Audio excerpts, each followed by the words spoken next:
মানবতা বিরোধী অপরাধের মামলায় শেখ হাসিনা সহ ৩ জনের বিরুদ্ধে ফের জবানবন্দি দিচ্ছেন সিআইডির ফরেনসিক বিশেষজ্ঞ, যিনি শেখ হাসিনার ৩টি কথোপকথনের ফরেনসিক পরীক্ষা করেছেন। আন্তর্জাতিক অপরাধ ট্রাইব্যুনাল ১-এর চেয়ারম্যান বিচারপতি মোহাম্মদ গোলাম মর্তুজা মজুমদারের নেতৃত্বাধীন ৩ সদস্যের ট্রাইব্যুনালে এ সাক্ষ্য গ্রহণ শুরু হয়। এর আগে শেখ হাসিনার বিরুদ্ধে ৪৯ জনের সাক্ষ্য গ্রহণের মধ্য দিয়ে এ মামলার সাক্ষ্য শেষ করেন প্রসিকিউশন। তাদের জবানবন্দিতে উঠে আসে গত বছরের জুলাই-আগস্ট আন্দোলনে দেশ জুড়ে হত্যাযজ্ঞের বীভৎস বর্ণনা। গণহত্যায় জড়িতদের দৃষ্টান্তমূলক শাস্তি চেয়েছেন শহীদ পরিবার ও সাক্ষীরা। এদিকে ট্রাইব্যুনাল ২-এ আশুলিয়ায় ৬ লাশ পোড়ানো সহ ৭ জনকে হত্যার মামলার চতুর্থ দিনের সাক্ষ্য গ্রহণ শুরু হয়েছে। উত্তরার হত্যা মামলায় সাবেক মেয়র আতিকুল ইসলাম সহ ৯ জনকে ট্রাইব্যুনালে হাজির করা হয়েছে। এ মামলার তদন্ত প্রতিবেদন দাখিলের দিন ধার্য করা হয়েছে ২২ অক্টোবর। এই মুহূর্তে আন্তর্জাতিক অপরাধ ট্রাইব্যুনালে আছেন সহকর্মী আফজাল হোসেন। সরাসরি যাচ্ছি তার কাছে।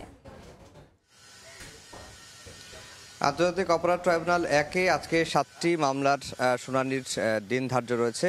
এর মধ্যে একটি মামলা হচ্ছে শেখ হাসিনার মামলা, এবং এই মামলায় শুধু শেখ হাসিনা নয়, শেখ হাসিনার সঙ্গে সাবেক স্বরাষ্ট্রমন্ত্রী আসাদুজ্জামান খান কামাল এবং চৌধুরী আব্দুল আল মামুন আসামি রয়েছেন। চৌধুরী আব্দুল আল মামুন রাজসাক্ষী হয়েছেন আসামি থেকে। আর আজকে এই মামলায় সাক্ষী দিচ্ছেন সিআইডির ফরেনসিক বিভাগের একজন বিশেষজ্ঞ, এবং তিনি এই মামলায় শেখ হাসিনার যে অডিও রেকর্ডগুলো পাওয়া গেছে সেই অডিও রেকর্ডগুলো পরীক্ষা করেছেন, এবং অডিও রেকর্ডগুলো কিভাবে পরীক্ষা করা হয়েছে এবং অডিও রেকর্ডগুলো আসলে যথাযথ শেখ হাসিনার কিনা সেটি কিন্তু তিনি তার জবানবন্দিতে উল্লেখ করেছেন। এবং এই অডিও রেকর্ডের মধ্যে একটিতে রয়েছে যে জাসদ সভাপতি হাসানুল হক ইনুর সঙ্গে শেখ হাসিনার ফোনালাপ, একই সঙ্গে শেখ হাসিনা যে লেথাল উইপেন ব্যবহারের নির্দেশ দিচ্ছেন সেই ফোনালাপটি তিনি পরীক্ষা করেছেন, এবং পরীক্ষাটি করে তিনি যেটি জবানবন্দিতে বলেছেন যে এই ফোনালাপটি যে শেখ হাসিনারই এটি তারা প্রমাণ পেয়েছেন। এর বাইরে আরও 6টি মামলা আন্তর্জাতিক অপরাধ ট্রাইব্যুনালে শুনানি হয়েছে। এর মধ্যে কক্সবাজারের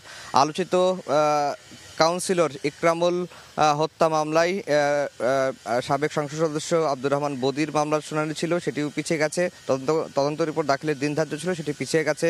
রাজশাহীর সাবেক মেয়র খায়রুজ্জামান লিটনের মামলার শুনানির দিন ধার্য ছিল, সেটিও তদন্ত রিপোর্ট পিছিয়ে গেছে। গাজীপুরের কোনাবাড়ির একটি মামলার তদন্ত রিপোর্ট দাখিলের দিন ধার্য ছিল, সেটিও প্রসিকিউশনের 2 মাস সময় আবেদনের প্রেক্ষিতে সেটিও পিছিয়ে গেছে। একই সঙ্গে সিলেটের সাংবাদিক তোরাব আলী হত্যা মামলার দিন ধার্য ছিল তদন্ত রিপোর্ট দাখিলের, সেটিও প্রসিকিউশনের আবেদনের প্রেক্ষিতে সেটিও পিছিয়ে গেছে। অর্থাৎ 6টি মামলার তদন্ত রিপোর্ট দাখিলের দিন পিছিয়ে গেছে, আর শেখ হাসিনার মামলার সাক্ষ্য গ্রহণ চলছে। এবং এই সাক্ষী, যিনি সিআইডির ফরেনসিক বিভাগের বিশেষজ্ঞ, তিনি আজকে যে সাক্ষী দিচ্ছেন সেটি এর আগে তিনিও সাক্ষী দিচ্ছেন। এছাড়া আন্তর্জাতিক অপরাধ ট্রাইব্যুনাল 2-এ আশুলিয়ায় 6 লাশ পোড়ানো এবং একজনকে হত্যা মামলার যে সাক্ষ্য গ্রহণ চতুর্থ দিনের মতো সেটি এখনও চলছে। তো এই ছিল আন্তর্জাতিক অপরাধ ট্রাইব্যুনাল থেকে আমার কাছে সবশেষ খবর।